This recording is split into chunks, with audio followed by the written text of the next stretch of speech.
H D. ದೇವೇಗೌಡರು ಮತ್ತು ಚೆನ್ನಮ್ಮರ ಭಾವನಾತ್ಮಕ ಕ್ಷಣ. ಆಸ್ಪತ್ರೆಗೆ ದಾಖಲಾಗೋ ಮೊದಲಿನ ವಿಡಿಯೋ ಇದು. ಪತಿಯ ಆಶೀರ್ವಾದವನ್ನ ಪಡೆದಿದ್ರು ಚೆನ್ನಮ್ಮ. ಅಂದ್ರೆ ಆಸ್ಪತ್ರೆಗೆ ಅಡ್ಮಿಟ್ ಆಗೋ ಮೊದಲು ಇಲ್ಲಿ ಎಚ್.ಡಿ. ದೇವೇಗೌಡರು ಪತ್ನಿಗೆ ಧೈರ್ಯ ತುಂಬಿ ಆಸ್ಪತ್ರೆಗೆ ಕಳಿಸಿರ್ತಾರೆ. ಭಾವನಾತ್ಮಕ ಕ್ಷಣ ಅಂತಾನೆ ಹೇಳಬಹುದು. ಎಚ್.ಡಿ. ಮತ್ತು ಚೆನ್ನಮ್ಮನವರದ್ದು ಆಸ್ಪತ್ರೆಗೆ ದಾಖಲಾಗುವಂತಹ ಮೊದಲಿನ ವಿಡಿಯೋ ಲಭ್ಯ ಆಗಿದೆ. ಪತಿಯ ಆಶೀರ್ವಾದವನ್ನು ಪಡೆದಿದ್ದಾರೆ ಚೆನ್ನಮ್ಮ ಸಂದರ್ಭದಲ್ಲಿ.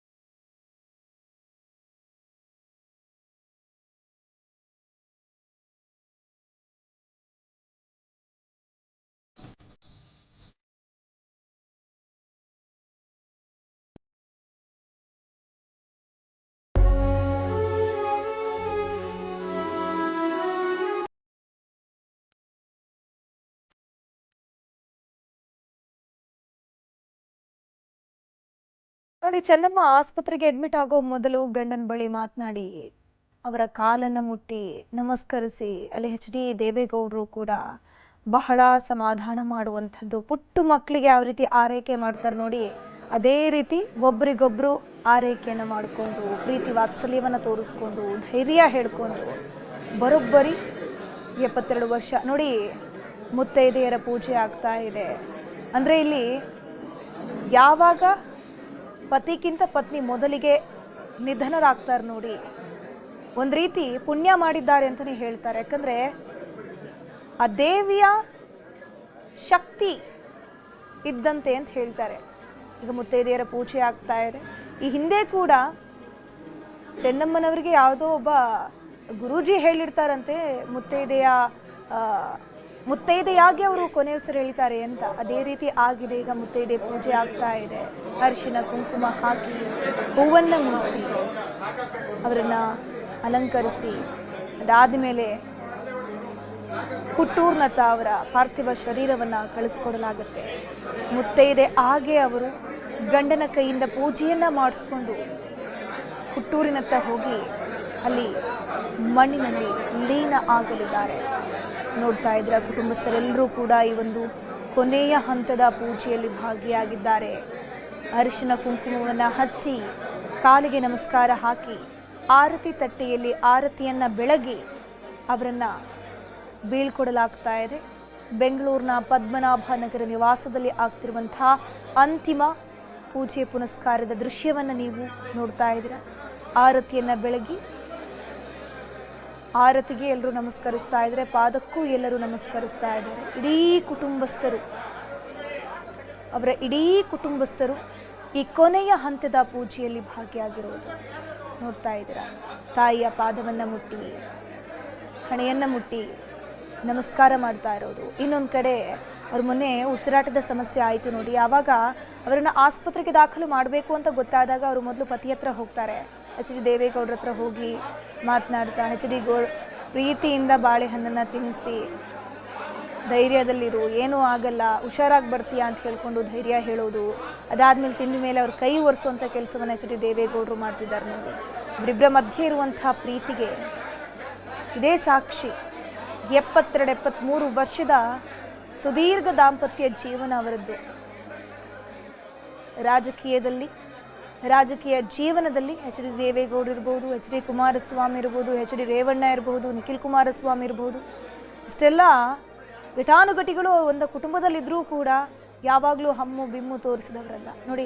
ಯಾವ ರೀತಿ ವಯಸ್ಸಾದರೂ ಪರವಾಗಿಲ್ಲ ಅವರ ಪಾದಕ್ಕೆ ಬಿದ್ದು ನಮಸ್ಕರಿಸಿ ಪುಟ್ಟು ಮಕ್ಕಳಂತೆ ಒಬ್ರನ್ನೊಬ್ರು ಆರೈಕೆ ಮಾಡ್ತಿರುವಂಥ ದೃಶ್ಯ ಇದು. ಮೊನ್ನೆ ಅದು 3-4 ದಿನದ ಹಿಂದೆಯ ವಿಡಿಯೋ ಇದು. ನಿಜವಾಗ್ಲೂ ಈ ವಿಡಿಯೋ ನೋಡಿದ್ರೆ ಎಲ್ರಿಗೂ ಅಷ್ಟೇ, ಬರೀ ದೇವೇಗೌಡರಿಗಲ್ಲ, ಅವರ ಕುಟುಂಬಸ್ಥರಿಗಲ್ಲ, ಅಥವಾ ಅವರ ಅಭಿಮಾನಿಗಳಿಗಲ್ಲ, ಕಾರ್ಯಕರ್ತರಿಗಲ್ಲ, ಎಲ್ರಿಗೂ ಕೂಡ ಈ ಒಂದು ಕೊನೆಯ ಕ್ಷಣದ ವಿಡಿಯೋ ನೋಡಿದ್ರೆ ಕಣ್ಣೀರು ಬರುತ್ತೆ. ಎಷ್ಟು ಮುದ್ದಾದ ಜೋಡಿ ಅಂತಾನು ಅನ್ಸುತ್ತೆ. ಯಾಕಂದ್ರೆ 72 ವರ್ಷ ಸುದೀರ್ಘವಾಗಿ ರಾಜಕೀಯ ಜೀವನದಲ್ಲಿ ಏಳು ಬೀಳು, ಇವರ ಪರ್ಸನಲ್ ಲೈಫ್ಗಳಲ್ಲೂ ಕೂಡ ಕುಟುಂಬದ ವಿಚಾರಕ್ಕೆ ಸಂಬಂಧಪಟ್ಟಂತೆಯೂ ಕೂಡ ಏಳು ಬೀಳು. ಆದರೂ ಧೃತಿಗೆಡದೆ ಕೈ ಹಿಡಿದು ಒಟ್ಟಿಗೆ 72 ವರ್ಷ ಜೀವನವನ್ನು ನಡೆಸಿದಂಥವರು ಈಗ ಬಹಳ ಸಂಗಾತಿಯೇ ಇಲ್ಲ ಅಂತಂದಾಗ ಎಚ್ ಡಿ ದೇವೇಗೌಡರು ನಿನ್ನೆಯಿಂದನೂ ಕೂಡ ಕಣ್ಣೀರಲ್ಲೇ ಇದ್ದಾರೆ. ಇವತ್ತು ಬೆಳಗ್ಗೆ ಕೂಡ ಅವರಿಗೆ ಪೂಜೆ ಮಾಡುವಂಥ ಸಂದರ್ಭದಲ್ಲೂ ಕೂಡ ಬಿಕ್ಕಿ ಹತ್ತಿದ್ದಾರೆ. ನಿನ್ನೆ ಕೂಡ ಚೆನ್ನಮ್ಮನವರ ಕೈಯನ್ನು ಹಿಡ್ಕೊಂಡು ಹತ್ತಿರೋದು ನಾವು ನೋಡಿದ್ದೀವಿ. ಅದಾದಮೇಲೆ ಆಸ್ಪತ್ರೆಯಲ್ಲೂ ಕೂಡ ಚೆನ್ನಮ್ಮ ಕೊನೆ ಉಸಿರೆಳೆಯುವಂಥ ಸಂದರ್ಭದಲ್ಲೂ ಕೂಡ ಎಚ್ ಡಿ ದೇವೇಗೌಡರ ಮುಖವನ್ನೇ ನೋಡ್ತಾ ಇದ್ರಂತೆ. ಸ್ಕ್ರೀನಲ್ಲಿ ನೋಡ್ತಾ ಇದ್ರ ತ್ರಿವರ್ಣ ಧ್ವಜ ಹಾಕುವಂತಹ ಹೊತ್ತು ಅವರ ಪಾರ್ಥಿವ ಶರೀರದ ಮೇಲೆ ಎಲ್ಲ ರೀತಿಯ ಸಿದ್ಧತೆಗಳಾಗ್ತಾ ಇದೆ. ಸರ್ಕಾರಿ ಗೌರವಗಳನ್ನು ಕೊಡುವಂತಹ ಸಮಯ. ಇಡೀ ಕುಟುಂಬಸ್ಥರು ನೋಡಿ ಪೂಜೆಯನ್ನು ಮಾಡ್ತಾ ಇದ್ದಾರೆ. ಒಬ್ಬೊಬ್ಬರೇ ಮುಂದೆ ಬಂದು ಪೂಜೆಯನ್ನು ಮಾಡಿ ಆ ತಾಯಿಯ ಆಶೀರ್ವಾದವನ್ನು ಪಡ್ಕೊತಾ ಇರುವಂಥದ್ದು. ಕೊನೆಯ ಬಾರಿ ಅವರ ಮುಖ ನೋಡುವಂಥದ್ದು, ಅವರ ದರ್ಶನ ಆಗುವಂಥದ್ದು, ಅದ್ರ ಜೊತೆಗೆ ಕೊನೆಯ ಬಾರಿ ಅವರ ಪಾದಕ್ಕೆ ನಮಸ್ಕರಿಸುವಂತಹ ಹೊತ್ತು. ಸೊ ಎಲ್ಲರೂ ಕೂಡ ತಾಯಿಯ ಪಾರ್ಥಿವ ಶರೀರದ ಅಂತಿಮ ದರ್ಶನವನ್ನು ಪಡ್ಕೊಂಡು ಕಳಿಸ್ಕೊಡೋಕೆ ಎಲ್ಲರೂ ಕೂಡ ಸಿದ್ಧರಾಗಿದ್ದಾರೆ. ಅದಾದಮೇಲೆ ಕೆಲ ಹೊತ್ತಲ್ಲೇ ಅಂತಿಮ ಯಾತ್ರೆ ಆರಂಭ ಆಗುತ್ತೆ. ಈಗಾಗಲೇ ಅಂತಿಮ ಯಾತ್ರೆಗೆ ಬೇಕಾಗಿರುವಂತಹ ವೆಹಿಕಲ್ ಕೂಡ ರೆಡಿ ಆಗಿದೆ. ಅದಕ್ಕೂ ಕೂಡ ಹೂವಿನ ಅಲಂಕಾರವನ್ನು ಮಾಡಲಾಗಿರೋದು.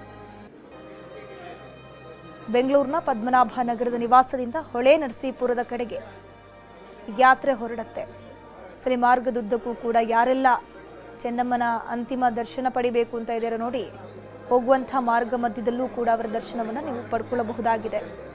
ಅದಾದ ಮೇಲೆ ಇವತ್ತು ಸಂಜೆಯ ತನಕ ಕೂಡ ಹೊಳೆ ನರಸೀಪುರದಲ್ಲಿ ಎಚ್ ಡಿ ರೇವಣ್ಣವರ ಹೊಳೆ ನರಸೀಪುರದ ಮನೆಯಲ್ಲಿ ಅಂತಿಮ ದರ್ಶನದ ವ್ಯವಸ್ಥೆಯನ್ನು ಮಾಡಲಾಗಿದೆ. ಹಾಸನದಲ್ಲಿ ಅತಿ ಹೆಚ್ಚು ಈ ಹೊಳೆ ನರಸೀಪುರದ ಎಚ್ ಡಿ ರೇವಣ್ಣವರ ನಿವಾಸದಲ್ಲಿ ಅವರು ಇರ್ತಿದ್ರಂತೆ ನೋಡಿ.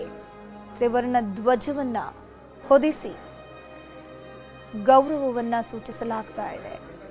ಮಾಜಿ ಪ್ರಧಾನಿ ಎಚ್ ಡಿ ದೇವೇಗೌಡರ ಪತ್ನಿ ವಿಧಿವಶ ಹಿನ್ನೆಲೆ ಸರ್ಕಾರದಿಂದ ಏನೆಲ್ಲ ಗೌರವ ಕೊಡಬೇಕು ನೋಡಿ, ಆ ಗೌರವವನ್ನು ಕೊಡ್ತಾ ಇದ್ದಾರೆ. ಪೂಜೆ ಪುನಸ್ಕಾರಗಳಾಯಿತು. ಈಗ ಕೊನೆಯದಾಗಿ ಪಾರ್ಥಿವ ಶರೀರದ ಮೇಲೆ ತ್ರಿವರ್ಣ ಧ್ವಜವನ್ನು ಹಾಕ್ತಾ ಇದ್ದಾರೆ. ಸರ್ಕಾರಿ ಅಧಿಕಾರಿಗಳು, ಪೊಲೀಸ್ ಅಧಿಕಾರಿಗಳು ಎಲ್ಲರೂ ಕೂಡ ಭಾಗಿಯಾಗಿದ್ದಾರೆ. ಕೆಲವೇ ಕ್ಷಣಗಳಲ್ಲಿ ಈಗ ಅಂತಿಮ ಯಾತ್ರೆ ಆರಂಭ ಆಗಲಿದೆ.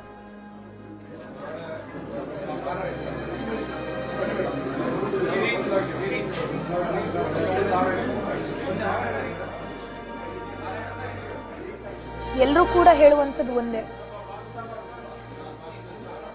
ಚೆನ್ನಮ್ಮನಂತಹ ವ್ಯಕ್ತಿತ್ವವನ್ನು ನಾವು ಹಿಂದೆನೂ ಕೂಡ ನೋಡಿಲ್ಲ, ಮುಂದೆನೂ ಕೂಡ ನೋಡುವುದಿಲ್ಲ ಅಂತ. ಯಾಕಂದರೆ ಒಬ್ಬ ಮಾಜಿ ಪ್ರಧಾನಿಯವರ ಪತ್ನಿ, ಮುಖ್ಯಮಂತ್ರಿ ಆಗಿದ್ದಂಥವರ ಪತ್ನಿ, ಮುಖ್ಯಮಂತ್ರಿ ಆಗಿದ್ದಂಥವರು ಅವರ ಮಗ ಕೂಡ ಇದ್ದಾರೆ. ಸಚಿವ ಸ್ಥಾನ, ಸಂಸದ ಸ್ಥಾನ, ಶಾಸಕ ಸ್ಥಾನ, ಎಲ್ಲ ಸ್ಥಾನಗಳು ಕೂಡ ಇವರ ಕುಟುಂಬಕ್ಕೆ ಒಲಿದು ಬಂದಿತ್ತು. ಆದರೆ ಎಲ್ಲೂ ಕೂಡ ನೀವು ಆಭರಣಗಳನ್ನು ಹಾಕ್ಕೊಂಡು ಎಲ್ಲೋ ಹೋಗುವಂಥದ್ದಿರಬಹುದು, ಐಷಾರಾಮಿ ಜೀವನವನ್ನು ನಡೆಸಿದಂಥದ್ದಿರಬಹುದು, ಎಲ್ಲೂ ಕೂಡ ನಾವಂತೂ ಕಂಡಿಲ್ಲ. ಇಡೀ ದಿನ ಅಂದರೆ ದಿನದಲ್ಲಿ ಹತ್ರ 4 ರಿಂದ 5 ಗಂಟೆ ಬರೀ ದೇವರ ಮುಂದೆ ಪೂಜೆ ಪುನಸ್ಕಾರದಲ್ಲೇ ಇವರು ತೊಡಗಿಕೊಳ್ತಾ ಇದ್ರಂತೆ. ರಾಜರಾಜೇಶ್ವರಿ ದೇವಿ ಅಂತಂದರೆ ಚೆನ್ನಮ್ಮಗೆ ಬಹಳ ಅಚ್ಚುಮೆಚ್ಚು, ಬಹಳ ಪ್ರೀತಿ. ಎಚ್ ಡಿ ಕುಮಾರಸ್ವಾಮಿ ಅವರು ಕೂಡ ಹೇಳ್ತಾರೆ ಮಾತನಾಡಿದಂತಹ ಸಂದರ್ಭದಲ್ಲಿ, ಆ ದೇವಿ 25 ವರ್ಷದ ಹಿಂದೆ ಅವರು ಮಾಡಿದಂಥ ಪೂಜೆ ಪುನಸ್ಕಾರದ ಫಲವಾಗಿ ನಮ್ಮ ತಾಯಿ ಬದುಕುಳಿದು ಬಂದರು, ಒಂದು ಆ್ಯಸಿಡ್ ಅಟ್ಯಾಕ್ನಿಂದಾಗಿ. ಆದರೂ ಕೂಡ ಕುಗ್ಗಿಲ್ಲ. ಎಂದಿನಂತೆ ಹೆಂಗಿರ್ತಾರೆ ನೋಡಿ ಹಾಗೆ ನಮ್ಮ ಜೊತೆ ಜೀವನವನ್ನು ಮುನ್ನಡೆಸ್ತಾ ಬಂದರು, ಕುಗ್ಗಿಲ್ಲ, ಖುಷಿಯಾಗೇ ಇದ್ರು ಅಂತ ಎಚ್ ಡಿ ಕುಮಾರಸ್ವಾಮಿ ಅವರು ಹೇಳ್ತಾರೆ. ನೋಡಿ, ಮುತ್ತೈದೆ ಪೂಜೆ ಆಗ್ತಾ ಇದೆ. ಮುತ್ತೈದೆಯಾಗಿ ಅವರು ಹೊರಟು ಹೋಗ್ತಾ ಇರುವಂಥದ್ದು. ಗಂಡನ ಕೈಯಲ್ಲಿ ಪೂಜೆ ಪುನಸ್ಕಾರಗಳಾಗಿ ಮುತ್ತೈದೆ ಪೂಜೆಯನ್ನು ಮಾಡಿ ಅರಿಶಿನ, ಕುಂಕುಮ, ಸೀರೆಯನ್ನಿಟ್ಟು ಹೂವನ್ನು ಮುಡಿಸಿ ಅವರನ್ನು ಕಳಿಸ್ಕೊಡಲಾಗತ್ತೆ. ಇವರದ್ದು ಕೂಡು ಕುಟುಂಬ. ಅಂದರೆ ಮದುವೆ ಆದ ಮೇಲೆ ಇವರಿಗೆ ಈ ರೀತಿ ಕೂಡು ಕುಟುಂಬ ಅಂತಲ್ಲ. ಮದುವೆ ಆಗುವ ಮೊದಲೂ ಕೂಡ 2 ಹೆಣ್ಣು ಮಕ್ಕಳು, 4 ಗಂಡು ಮಕ್ಕಳು ಸೇರಿ ಒಟ್ಟು 6 ಜನ ಮಕ್ಕಳಂತೆ. ಚೆನ್ನಮ್ಮ ಹಾಗೂ ಸೇರಿ ಒಟ್ಟು 6 ಜನ ಮಕ್ಕಳಿದ್ರು. ದೈವಾಧೀನ ಅನ್ನುವಂಥ ಪದ ಅವರಿಗೆ ಅತ್ಯಂತ ಸೂಕ್ತವಾದದ್ದು. ಯಾಕಂದರೆ ಅತ್ಯಂತ ದೈವಿ ಭಕ್ತರು. ಮಕ್ಕಳು ಸ್ವತಃ ಅವರ ಸಂಗಾತಿ ದೇವೇಗೌಡರು ಮಂತ್ರಿ, ಮುಖ್ಯಮಂತ್ರಿ, ಪ್ರಧಾನಮಂತ್ರಿ, ಅವ್ರ ಮಕ್ಕಳು ಮಂತ್ರಿ, ಮುಖ್ಯಮಂತ್ರಿ, ಪ್ರಧಾನಮಂತ್ರಿ, ಇಷ್ಟೆಲ್ಲ ಆದರೂ ಸಹಿತ ಒಬ್ಬ ಸಾಮಾನ್ಯ ಗೃಹಿಣಿಯಾಗಿ ಇಡೀ ಕುಟುಂಬವನ್ನು ಯಾವ ರೀತಿ ನಿರ್ವಹಿಸಬೇಕು ಅಂತನ್ನುವಂಥದ್ದು ಇಡೀ ಸಮಾಜಕ್ಕೆ ತೋರಿಸಿದಂಥ ಒಂದು ಆದರ್ಶ ಗೃಹಿಣಿ ಅವರು. ಅಷ್ಟೇ ಅಲ್ಲದೆ ದೇವೇಗೌಡರ ಹಿಂದಿನ ಅತ್ಯಂತ ಶಕ್ತಿಯಾಗಿ ಅವರಿಷ್ಟೆಲ್ಲವೂ ಜೀವನದಲ್ಲಿ ಸಾಧನೆಯನ್ನು ಮಾಡಲಿಕ್ಕೆ ಕುಟುಂಬವನ್ನು ಅತ್ಯಂತ ವ್ಯವಸ್ಥಿತವಾಗಿ ಮತ್ತು ಸಂಸ್ಕಾರಿತವಾಗಿ ಬೆಳೆಸಲಿಕ್ಕೆ ಅವರ ಕೊಡುಗೆ ಅಪಾರವಾಗಿದೆ. ನಮ್ಮ ತಂದೆಯವರು ದೇವೇಗೌಡರ ಒಡನಾಟ, ಆ ಹಿನ್ನೆಲೆಯಲ್ಲಿ ಹಲವಾರು ಬಾರಿ ತಾಯಿಯ ಕೈಯಿಂದ ತುತ್ತನ್ನು ತಿಂದಿರುವಂಥ ನೆನಪು, ಆ ದೇವಸ್ಥಾನ, ಆ ಪ್ರಸಾದ ಅವೆಲ್ಲವೂ ಕೂಡ ನೆನಪಾಗ್ತದೆ. ವಾತ್ಸಲ್ಯ ಮೂರ್ತಿ ಶ್ರೀಮತಿ ಚೆನ್ನಮ್ಮ ಅವರು. ಒಂದೇ ಒಂದು ಹೇಳಬೇಕು ಅಂತಂದರೆ, ಆ್ಯಸಿಡ್ ದಾಳಿ ಆದ ಮೇಲೆ ನಾವೆಲ್ಲ ಬಹಳ ಜನ ಇನ್ನೇನು ಚೇತರಿಸ್ಕೊಳ್ಳಲ್ಲ ಅಂತ ನಾವು ತಿಳ್ಕೊಂಡಿದ್ವಿ. ಆದರೆ ಅದು ದೈವ ಕೃಪೆ ಮತ್ತು ಅವರ ಆತ್ಮ ಸ್ಥೈರ್ಯ. ಆ್ಯಸಿಡ್ ದಾಳಿಯಿಂದ ಹೊರಗಡೆನೂ ಬಂದರು, ಇನ್ನಷ್ಟು ಗಟ್ಟಿಯಾಗಾದರೂ ಮಂಥನವನ್ನು ಮುಂದೆ ನಡೆಸಿದರು. ದೇವೇಗೌಡರಿಗೆ ಒಂದು ದೊಡ್ಡ ಆಶ್ರಯ, ಒಂದು ಸ್ತಂಭವಾಗಿ ಎಲ್ಲ ಸುಖ ದುಃಖಗಳ ಏರುಪೇರುಗಳಲ್ಲಿ ಗಟ್ಟಿಯಾಗಿ ನಿಂತವರು ಚೆನ್ನಮ್ಮವರು. ಚೆನ್ನಮ್ಮವರ ಒಂದು ಅವ್ರ ನಡೆ ನೋಡಿದಾಗ ಇಂಗ್ಲೀಷಿನ ಗಾದೆ ಇದೆ, there is a woman behind every successful man ಅಂತ. ಸೊ ಇದು ಚೆನ್ನಮ್ಮವ್ರಿಗೆ ಹೇಳಿ ಮಾಡಿಸಿರುವಂಥ ಒಂದು ಗಾದೆ, there is a woman behind every successful man. ಹೀಗಾಗಿ ಇವತ್ತು ಚೆನ್ನಮ್ಮವರನ್ನ ನಾವು ನೋಡುವಂಥ ದೃಷ್ಟಿ ತಾಯಿ ಸಮಾನ. ಇಡೀ ಕರ್ನಾಟಕದ ಜನರಿಗೆ, ತಾಯಂದಿರಿಗೆ ಸ್ಫೂರ್ತಿ ಕೊಡುವಂಥದ್ದು. ಎಂಥ ಕಷ್ಟ ಬಂದರೂ ಕೂಡ ಜೀವನ ಉತ್ಸವವನ್ನು ಎಂದೂ ಕೂಡ ಮರಿದಂಥವ್ರು. ಚೆನ್ನಮ್ಮವರು ನಮ್ಮ ಪದ್ಮನಾಭ ನಗರ ವಿಧಾನಸಭಾ ಕ್ಷೇತ್ರದಲ್ಲಿ ಭಾಳ ವರ್ಷಗಳಿಂದ ವಾಸ ಮಾಡ್ತಾರೆ. ನಾನು ಕೂಡ ಹಲವಾರು ಬಾರಿ ಮನೆಗೆ ಬಂದು ದೇವೇಗೌಡರ ಆಶೀರ್ವಾದಕ್ಕೆ ಬಂದಾಗ ಅವರು ನನಗೆ ಸಿಹಿ ಇರ್ಬೋದು, ಊಟ ಇರ್ಬೋದು, ಎಲ್ಲವನ್ನ ಕೊಟ್ಟಿದ್ದಾರೆ. ಸೊ ಒಂಥರ ತಾಯಿ ರೀತಿ ಯಾರೇ ಬರಲಿ, ಯಾವುದೇ ಪಕ್ಷದವ್ರು ಬಂದರೂ ಕೂಡ ಒಂಥರ ತಾಯಿ ರೀತಿ ಅವರನ್ನು ಸತ್ಕರಿಸುವಂಥ ಮನೋಭಾವ ಮತ್ತು ದೇವೇಗೌಡರಿಗೆ ಸದಾ ಬೆನ್ನೆಲುಬಾಗಿ ಪ್ರಧಾನಮಂತ್ರಿಯಾಗಿ, ಮುಖ್ಯಮಂತ್ರಿಯಾಗಿ, ಮಕ್ಕಳು ಮುಖ್ಯಮಂತ್ರಿ ಆಗಿದ್ದರೂ ಕೂಡ ಅವರು ಒಂದು ಕಿಂಚತ್ತೂ ಕೂಡ ಇಲ್ಲದೆ ನಡ್ಕೊಂಡಂಥ ಒಬ್ಬ ತಾಯಿ. ಮಾನ್ಯ ಕುಮಾರಸ್ವಾಮಿಯವರು ಮುಖ್ಯಮಂತ್ರಿ ಪದವಿ ಸ್ವೀಕಾರ ಮಾಡುವಾಗ ವಿಧಾನಸೌಧದ ಹತ್ರ ಇವರು ರಾಜರಾಜೇಶ್ವರಿ ದೇವಸ್ಥಾನದಲ್ಲಿ ದೇವಿ ಮುಂದೆ ಕೂತಿದ್ರು. ಅದು ಕೂಡ ನಾನು ನೋಡಿದ್ದೀನಿ. ಅದರಿಂದ ಒಂದು ದೈವಭಕ್ತ ತಾಯಿಯಾಗಿ ಇಡೀ ನಾಡಿನ ಯಾರೇ ಹೋದರೂ ಕೂಡ ಅನ್ನದಾತೆಯಾಗಿ ಕೆಲಸ ಮಾಡಿದ್ದಾರೆ. ಅವರ ಆಶೀರ್ವಾದ ನಮ್ಮ ಮೇಲೆ ಎಲ್ಲರ ಮೇಲೂ ಇದೆ. ಇವತ್ತು ಅವರು ನಮ್ಮ ಮಧ್ಯೆ ಇಲ್ಲ, ಆದರೂ ಕೂಡ ಅವರ ನಡೆದಂಥ ದಾರಿ ಎಲ್ಲ ತಾಯಿಯಂದಿರಿಗೂ ಕೂಡ ಮಾರ್ಗದರ್ಶನ ಅಂತ ನಾನು ತಿಳ್ಕೊಂಡಿದ್ದೀನಿ. ಅವರ ಆತ್ಮಕ್ಕೆ ಚಿರಶಾಂತಿ ನೀಡಲಿ ಅಂತೇಳಿ ಭಗವಂತನನ್ನು ಪ್ರಾರ್ಥನೆ ಮಾಡ್ತೇನೆ. ಶ್ರೀಮತಿ ಚೆನ್ನಮ್ಮ ದೇವೇಗೌಡರು ಇನ್ನಿಲ್ಲ. ಅವರ ಜೀವನ ಒಂದು ಅರ್ಥಪೂರ್ಣಕವಾಗಿ ನಾಡಿನ ಸೇವೆಗೆ ತುಂಬ ಕೊಡುಗೆಯನ್ನು ಕೊಟ್ಟಂಥ ಒಂದು ಚೇತನ. ಅವರಿಗೆ ಗೌರವ ಸಲ್ಲಿಸಲಿಕ್ಕೆ ಇವತ್ತು ನಾಡಿನ ಸಮಸ್ತ ಜನತೆಯೂ ಇವತ್ತು ಬಂದು ಗೌರವ ಸಲ್ಲಿಸ್ತಿದ್ದಾರೆ.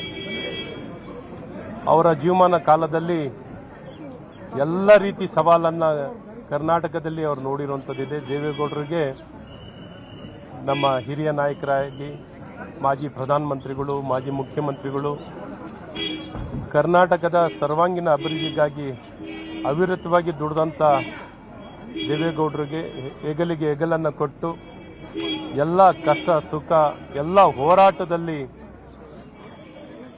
ಹೆಗಲನ್ನು ಕೊಟ್ಟು ಜೊತೆಗೂಡಿ ಈ ನಾಡಿನಲ್ಲಿ ಅವರ ಸೇವೆಯನ್ನು ಕೊಟ್ಟಿದ್ದಾರೆ. ಅವರಿನ್ನಿಲ್ಲ. ಅವರ ಆತ್ಮಕ್ಕೆ ಮತ್ತು ಅವರ ಇಡೀ ಕುಟುಂಬಕ್ಕೆ ಅವರ ನಷ್ಟವನ್ನು ಭರಿಸುವಂಥ ಶಕ್ತಿ ಅವ್ರ ಕುಟುಂಬಕ್ಕೆ ದೇವರು ದಯಪಾಲಿಸಲಿ ಮತ್ತು ಅವರ ಕೊಡುಗೆನ ಎಂದೆಂದೂ ನಾವು ನಾಡಿನ ಜನತೆ ಯಾವಾಗಲೂ ಸ್ಮರಿಸ್ಕೋತೀವಿ. ಅವರ ಆತ್ಮಕ್ಕೆ ಶಾಂತಿನ ಸಿಗಲಿ ಅಂತ ನಾನು ಕೋರುತ್ತಾ ಎಂದೆಂದೂ ಅವರನ್ನು ಸ್ಮರಿಸ್ಕೊಳ್ಳುವಂಥದ್ದಾಗುತ್ತೆ. ಕೊನೆಯ ನಿಮಿಷದಲ್ಲಿ ದೇವೇಗೌಡರ ಕೈನಿಟ್ಕೊಂಡು ಕಣ್ಣಲ್ಲಿ ಅವ್ರನ್ನ ನೋಡ್ತಾನೆ ಪ್ರಾಣ ಬಿಟ್ಟರು ಅಂತೇಳಿ ಒಂದು ದೈವಶಕ್ತಿ ಅನ್ನುವಂಥ ಒಂದು ರೀತಿಯಲ್ಲಿ ಮತ್ತು ಅವರ ದಂಪತಿಗಳಲ್ಲಿ ಇರುವಂಥ ಅನ್ಯೋನ್ಯತೆ ಪ್ರೀತಿಯನ್ನ ಒಂದು 73 ವರ್ಷಗಳ ದಾಂಪತ್ಯ ಜೀವನ ತೋರಿಸುತ್ತೆ. ಅದು ಇತ್ತೀಚೆಗೆ ಒಂದು 3-4 ತಿಂಗಳ ಹಿಂದೆ ನಾನು ನನ್ನ ಶ್ರೀಮತಿ ಇಬ್ಬರು ಕೂಡ ಸನ್ಮಾನ್ಯ ದೇವೇಗೌಡರನ್ನ ಮತ್ತು ತಾಯಿ ಚೆನ್ನಮ್ಮ ಅವ್ರನ್ನ ನೋಡಲಿಕ್ಕೆ ಬಂದಾಗ ನನ್ನ ಶ್ರೀಮತಿಗೆ ಅರಿಶಿಣ ಕುಂಕುಮ ಹೂವುಗಳನ್ನು ಮುಡಿಸೋದ್ರ ಜೊತೆಗೆ ಸೀರೆಯನ್ನು ಕೊಟ್ಟು ನಾವು ತಿಂಡಿ ತಿನ್ನೋವರೆಗೂ ಕೂಡ ಅವರು ಬಿಡಲಿಲ್ಲ ನಮ್ಮನ್ನು. ಸೊ ಸುಮಾರು ಒಂದು ಗಂಟೆಗಳ ಕಾಲ ಅವ್ರ ಜೊತೆ ನಾವು ಏನು ಕಾಲ ಕಳೆದಿದ್ದೀವಿ. ನಿಜವಾಗ್ಲೂ ಕೂಡ ನಮಗೆ ಅದು ಜೀವನದಲ್ಲಿ ಮರೆಯಲಾರದಿರುವಂಥ ಒಂದು ಕ್ಷಣಗಳು. ಆ ತಾಯಿ ಒಂದು ಆತ್ಮಕ್ಕೆ ಶಾಂತಿಯನ್ನು ಸಿಗಲಿ ಮತ್ತು ಅವ್ರ ಇಡೀ ಕುಟುಂಬ ಅವರು ಅದನ್ನು ಭರೈಸುವಂಥ ಒಂದು ಶಕ್ತಿ ಭಗವಂತ ಕೊಡಲಿ ಅಂತೇಳಿ ದೇವರಲ್ಲಿ ನಾನು ಪ್ರಾರ್ಥನೆ ಮಾಡ್ತೀನಿ. ಆ ಕುಟುಂಬದಲ್ಲಿ ಇಟ್ಕೊಂಡು ದೇವೇಗೌಡರು ಸಾಹೇಬ್ರು ಒಂದು ಕಡೆ ರಾಜಕಾರಣ ಮಾಡ್ತಾ ಇದ್ರು ಕೂಡ ಆ ಮಕ್ಕಳನ್ನು ಯಾವ ರೀತಿಯಲ್ಲಿ ಒಬ್ಬ ಯೂನಿವರ್ಸಿಟಿಯಲ್ಲಿ ಮಕ್ಕಳನ್ನು ಓದಿಸ್ತಾರೋ ಆ ರೀತಿ ಮಕ್ಕಳನ್ನು ಒಂದು ಯೂನಿವರ್ಸಿಟಿ ತರ ತಾಯಿ ಕಾಪಾಡ್ಕೊಂಡು ಬಂದಿದ್ಲು. ಆ ತಾಯಿ ಏನು ನೋಡಿಲ್ಲ ಹೇಳ್ರಿ, ಎಲ್ಲವನ್ನೂ ಕೂಡ ನೋಡಿದಾಳ. ಆ ತಾಯಿ ದೇವೇಗೌಡರನ್ನ ಶಾಸಕರಾಗಿ ನೋಡಿದಾಳ. ಶಾಸಕರಾಗಿ ನೋಡಿ ಅವರು ಪ್ರಾದೇಶಿಕ ಪಕ್ಷವನ್ನು ಕೂಡ ಕಟ್ಟಿದ್ದು ನೋಡಿದಾರ. ಪುನಃ ಅವರು ಈ ದೇಶದ ಪ್ರಧಾನಮಂತ್ರಿಗಳಾಗಿದ್ದನ್ನು ಕೂಡ ಕಣ್ಣಾರವ್ರು ಕಂಡಿದ್ದಾರೆ. ಜೊತೆಲಿ ಸಂಸದರಾಗಿ ನೋಡಿದಾರ. ಸಂಸದರಾಗಿ ನೋಡಿ ಜೊತೆಲಿ ಅವರು ಎಲ್ಲ ರಾಜಕಾರಣದಲ್ಲಿ ಏರುಪೇರದಲ್ಲಿ ಕೂಡ ಮುಖ್ಯಮಂತ್ರಿಗಳಾಗಿ ಕೂಡ ಅವರು ತಾಯಿ ನೋಡಿದಾರ. ತಾಯಿ ಶಾಸಕರಾಗಿ ನೋಡಿದಾರ, ಮುಖ್ಯಮಂತ್ರಿ ಆಗಿ ನೋಡಿದಾರ, ಸಂಸದರಾಗಿ ನೋಡಿದಾರ, ಪ್ರಧಾನಮಂತ್ರಿಗಳಾಗಿ ನೋಡಿದಾರ. ನಂತರ ಅವರ ಮಕ್ಕಳನ್ನು ಕುಮಾರಸ್ವಾಮಿ ಅವರು ಮುಖ್ಯಮಂತ್ರಿ ಆಗಿ ಕೂಡ ಅವರು ನೋಡಿದ್ದಾರೆ. ಜೊತೆಲಿ ಸಾಕಷ್ಟು ಮಂದಿ ಮಕ್ಕಳು ರೇವಣ್ಣವರು ಆದಿ ಹಿಡ್ಕೊಂಡು ಡಾಕ್ಟರ್ಗಳು, ಮಂತ್ರಿಗಳು ಅವ್ರ ಮನೆಯಲ್ಲಿ ಯಾವ ರೀತಿಯಲ್ಲಿ ನೋಡಿ ಆ ತಾಯಿ ಯಾವ ಸಂಸ್ಕಾರವನ್ನು ಕೊಟ್ಟಿದ್ದಾಳೆ ಅಂದ್ರೆ ಬಹುಶಃ ಕುಟುಂಬ ಬೆಳೀಲಿಕ್ಕೆ ಮೂಲ ಸ್ತಂಭ ಆ ತಾಯಿ. ಬಹುಶಃ ಎಷ್ಟೇ ಕಷ್ಟಗಳು ಆ ತಾಯಿ ಬಂದಂತ ಟೈಮಲ್ಲಿ ಕೂಡ ಕಷ್ಟಗಳು, ಸುಖಗಳು, ರಾಜಕಾರಣದಲ್ಲಿ ಸೋಲು ಗೆಲುವು ಎಲ್ಲವನ್ನೂ ನೋಡ್ಕೊಂಡ್ ಬಂದಾಳೆ. ಯಾವುದು ಕೂಡ ನೋಡ್ಲಿಲ್ಲ ಅನ್ನೋಂಥದ್ದಿಲ್ಲ. ಹಂಗಾಗಿ ಈ ದೇವೇಗೌಡರು ಕುಟುಂಬದ ಹಿಂದ್ಗಡೆ ಯಾರನ್ನೊಬ್ಬರು ಶಕ್ತಿ ಇದೆ ಅಂದ್ರೆ ಆ ತಾಯಿಯವರು. ಆ ತಾಯಿಯನ್ನು ಇವತ್ತು ನಾವೆಲ್ಲರೂ ಕೂಡ ಕಳ್ಕೊಂಡಿದೀವಿ. ಬಹುಶಃ ತಾಯಿ ಅನ್ನಂತ ಶಬ್ದ ಯಾಕೆ ಬಳಕೆ ಮಾಡ್ತೀವಿ ಅಂದ್ರಿಗಿನ ಕೇವಲ ಇವತ್ತು ಕರ್ನಾಟಕ ರಾಜ್ಯಕ್ಕೆ ಒಂದೇ ತಾಯಿ ಅಲ್ಲ ಆಕೆ ಚೆನ್ನಮ್ಮನವರು. ಬಹುಶಃ ಇಡೀ ದೇಶದಲ್ಲಿದ್ದಂತ ಎಲ್ಲರೂ ಕೂಡ ಒಬ್ಬ ತಾಯಿ ಸ್ವರೂಪದಲ್ಲಿದ್ದಂಥವ್ರು ನಾವು ಕಳ್ಕೊಂಡಿದ್ದೀವಿ. ಹಂಗಾಗಿ ಅವ್ರ ಕುಟುಂಬಸ್ಥರು ಬಹಳಷ್ಟು ದುಃಖಿತರಾಗಿದ್ದಾರೆ. ದೇವೇಗೌಡರು ಕೂಡ ಈ ರಾಜ್ಯಕ್ಕೋಸ್ಕರವಾಗಿ ದೇಶ ಸಲುವಾಗಿ ಅನೇಕ ಸೇವೆಗಳನ್ನು ಮಾಡಿದ್ದಾರೆ. ಬಹುಶಃ ಅವರು ಕೂಡ ಬಹಳಷ್ಟು ದುಃಖಿತರಾಗಿದ್ದಾರೆ. ನಾನು ದೇವರಲ್ಲಿ ಪ್ರಾರ್ಥನೆ ಮಾಡೋದು ದೇವೇಗೌಡರು ಕುಟುಂಬಸ್ಥರಿಗೆ ಎಲ್ಲರಿಗೂ ಕೂಡ ಪ್ರಾರ್ಥನೆ ಮಾಡೋದಿಷ್ಟೇ, ಅವರ ಅಭಿಮಾನಿಗಳಿಗೆ ಪ್ರಾರ್ಥನೆ ಮಾಡೋದಿಷ್ಟೇ. ದೇಶದಲ್ಲಿದ್ದಂಥ ಅವ್ರದೇ ಆದಂಥ ಸಿದ್ಧಾಂತಗಳಲ್ಲಿ ರಾಜಕಾರಣ ಮಾಡಿದಂಥ ಎಲ್ಲ ವ್ಯಕ್ತಿಗಳಿಗೆ ನಾನು ಒಂದೇ ನಮನವನ್ನು ಮಾಡ್ತೀನಿ. ಅವರೆಲ್ಲವನ್ನೂ ನೋಡಿರೋ ಕಾರಣ ಅವ್ರ ತಾಯಿ ಏನು ಕಳ್ಕೊಂಡಿದ್ದಾರೋ ಆ ತಡೆಯಂತ ಶಕ್ತಿ ಮೊದಲನೇದಾಗಿ ದೇವೇಗೌಡರು ಕುಟುಂಬಸ್ಥರು ಕೊಡಬೇಕು, ದೇವೇಗೌಡರು ಕೂಡ ಕೊಡಬೇಕು. ಹಂಗಾಗಿ ಯಾರು ಕೂಡ ಅವರು ನೋವನ್ನು ಪಡಿಲಾರದಂತೆ ಆ ತಾಯಿ ಭಗವಂತಕ್ಕೆ ಸೇರಿದಾಳ. ಆ ತಾಯಿ ಅವರ ಸನ್ನಿಧಾನದಲ್ಲಿ, ದೇವರ ಸನ್ನಿಧಾನದಲ್ಲಿ ಸೇರಿದಾಳ. ಆ ತಾಯಿ ಎಲ್ಲಿದ್ರು ಕೂಡ ಆತ್ಮಕ್ಕೆ ಶಾಂತಿಯನ್ನು ದೊರಲಿ.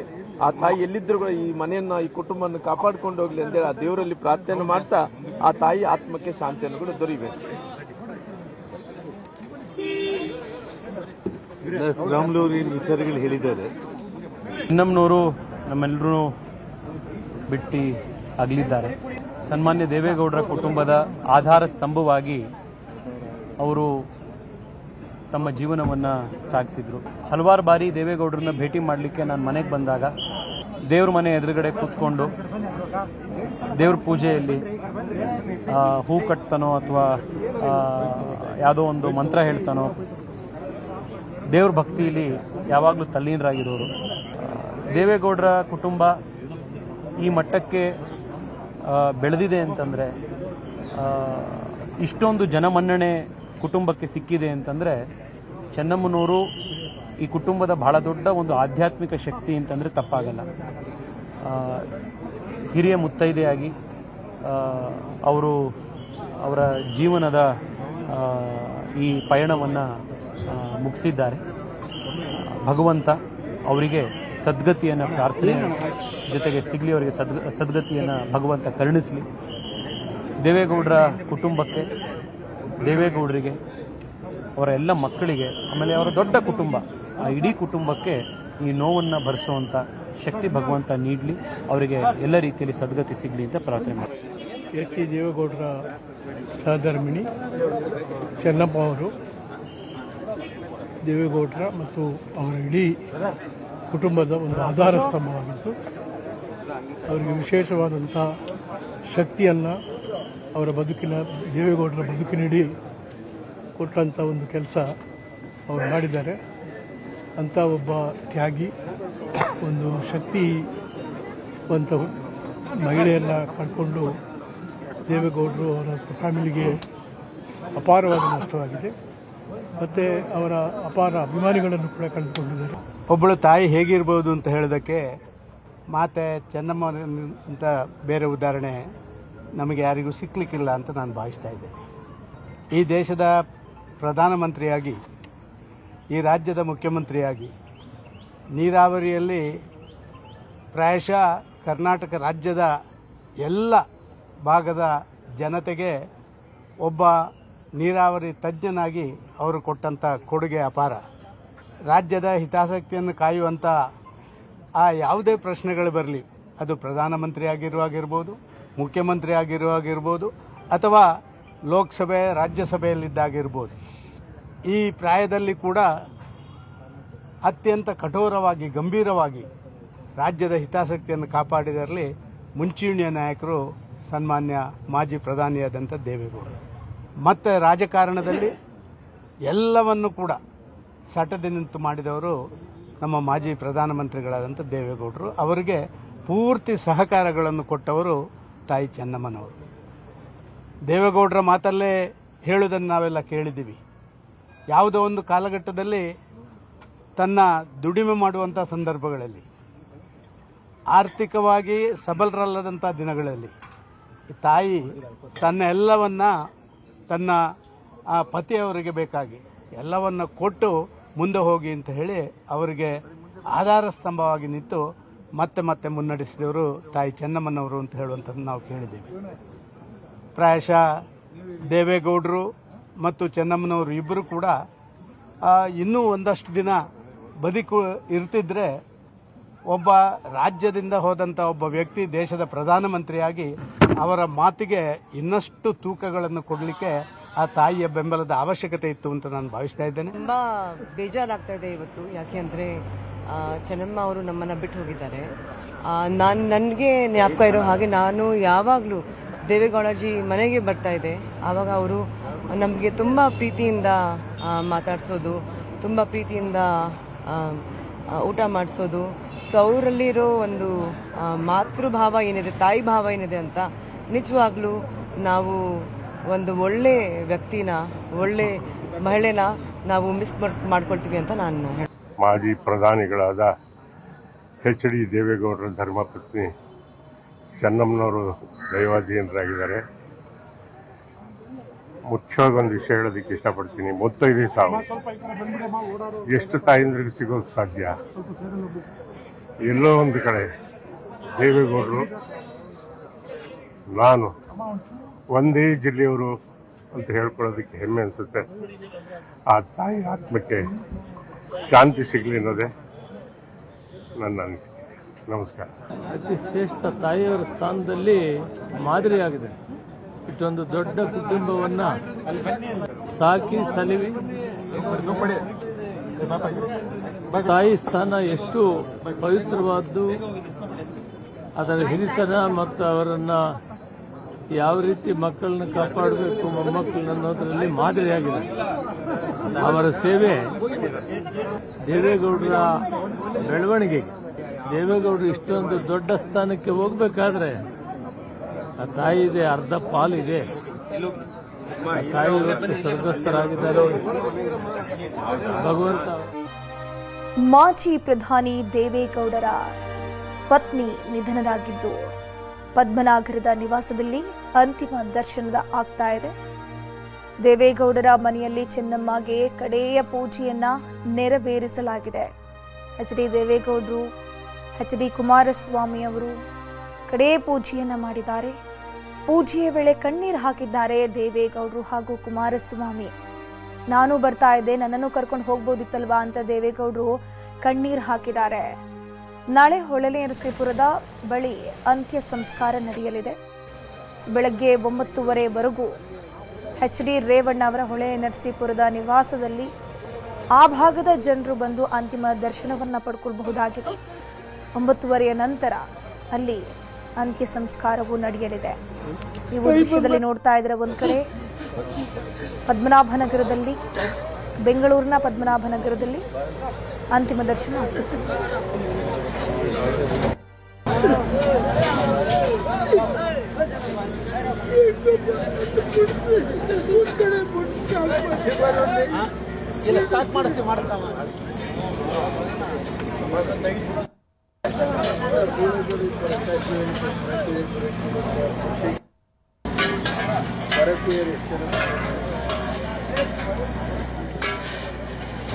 ಹಾಸನದಲ್ಲಿ ನೋಡ್ತಾ ಇದ್ದೀರಾ, ಆ ಒಂದು ಭಾಗದಲ್ಲಿ ಮಾವಿನ ಕೆರೆಯಲ್ಲಿ ಅಂತ್ಯ ಸಂಸ್ಕಾರ ಆಗುತ್ತಲ್ವ, ಸೊ ಆ ಭಾಗಕ್ಕೆ ಈಗಾಗಲೇ ಎಚ್.ಡಿ. ರೇವಣ್ಣ ಅವರು ಹೋಗಿದ್ದಾರೆ. ಸೊ ಅಲ್ಲಿ ಎಲ್ಲ ಸಿದ್ಧತೆ ಮಾಡುವಂತಹ ಸಂದರ್ಭದಲ್ಲೂ ಕೂಡ ಕಣ್ಣೀರನ್ನು ಹಾಕ್ತಾ ಇದ್ದಾರೆ. ತಾಯಿಯ ಅಗಲಿಕೆಯಿಂದಾಗಿ ಅವರು ಬಹಳ ದುಃಖದಲ್ಲಿದ್ದಾರೆ. ಅವರ ಮಾತಲ್ಲೇ ನೀವು ಗಮನಿಸ್ತಾ ಹೋಗಬಹುದು, ಅಮ್ಮನನ್ನು ನಾನು ಕಳ್ಕೊಂಡಿದ್ದೀನಿ, ನನಗೆ ಭಾಳ ದುಃಖ ಆಗ್ತಾ ಇದೆ, ತಾಯಿ ನನ್ನನ್ನು ಬಿಟ್ಟು ಹೋದರು ಅಂತ ಹೇಳ್ಕೊಂಡು ಕಣ್ಣೀರು ಹಾಕ್ತಾ ಇದ್ದಾರೆ. ಎಷ್ಟೇ ದೊಡ್ಡ ಹಿರಿಯರಾಗಿರಲಿ ಅಥವಾ ಎಷ್ಟೇ ದೊಡ್ಡ ವ್ಯಕ್ತಿಯಾಗಿರಲಿ, ಯಾವುದೇ ಒಂದು ಹುದ್ದೆಯಲ್ಲಿರಲಿ, ಯಾವುದೇ ಒಂದು ಸ್ಥಾನವನ್ನು ಅಲಂಕರಿಸಿರಲಿ, ತಾಯಿ ಪ್ರೀತಿ ಮುಂದೆ ಯಾವುದೂ ಕೂಡ ಅಲ್ಲ. ಎಷ್ಟೇ ದೊಡ್ಡವರಾದರೂ ಕೂಡ, ಎಷ್ಟೇ ಹಿರಿಯರಾದರೂ ಕೂಡ